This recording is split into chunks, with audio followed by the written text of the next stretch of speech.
โอเคมื้อนี้ทุกคนคือสิเห็นข่าวเนาะข่าวเต็มเฟซบุ๊กเลยที่สหรัฐอเมริกาเพิ่นสิลดดอกเบี้ยเป็นค่าทำอิฐของปีปีนี้คาดว่าจะลดดอกเบี้ยลงถึง 0.25% จากที่ปกติหรือว่าจากเดิมที่ดอกเบี้ยแม่น 4.5 หา 4.25 มื้อนี้เราเลยคิดว่าบิตคอยน์มันสิขึ้นหรือบิตคอยน์มันสิลงเลยจะมาซื้อบิตคอยน์ไว้มาทุกคนไปเบิ่งนำกันเดี๋ยวจะมาสอนวิธีทุกคนซื้อบิตคอยน์อยู่ในคอม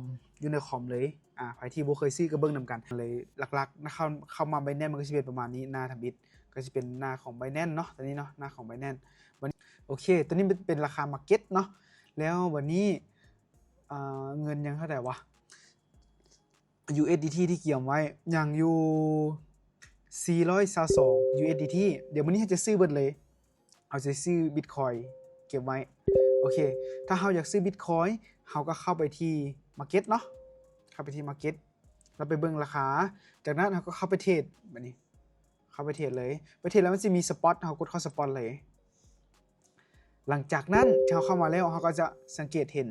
พวกนี้เลยหน้าตามันก็จะเป็นว่านี้มันคือโทรศัพท์ถ้าเราอยากซื้อ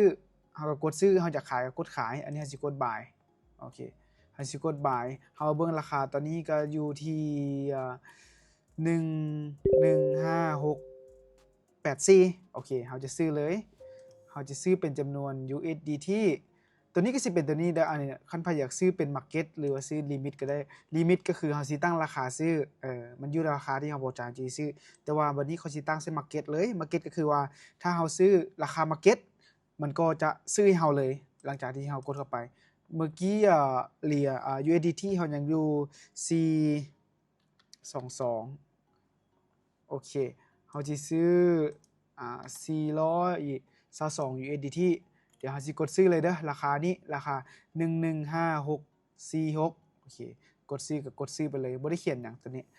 เพราะว่าเราตั้งเป็น Market ละโอเคมันทำการออเดอร์ให้เราเรียบร้อยแล้วเห็นบ่หลังจากนั้นเราซื้อแล้วเราก็ไปกดอยู่เบิ่ง Asset ของเราว่ามันได้แล้วบ่กดเข้าไปเลย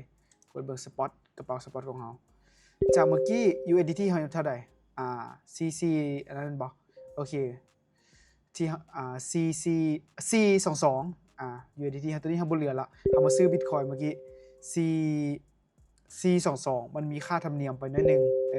ค่าธรรมเนียมไปนิดนึงโอเคสำหรับการซื้อ Bitcoin อยู่คอม Windows ก็ประมาณนี้หลังจากที่กระเจ้าสหรัฐลดดอกเบี้ยลงแล้วมาเบิ่งว่าราคา Bitcoin มันสิขึ้นหรือราคามันสิลงตัวนี้ทองคำก็มีผลคือกันบางทีก็ทองคำก็ขึ้นทองคำก็ลงเดี๋ยวไปเบิ่งมื้ออื่นมื้อต่อไปหรือว่าอีกเดือนนึง2เดือนเอาเบิ่งนำกันโอเค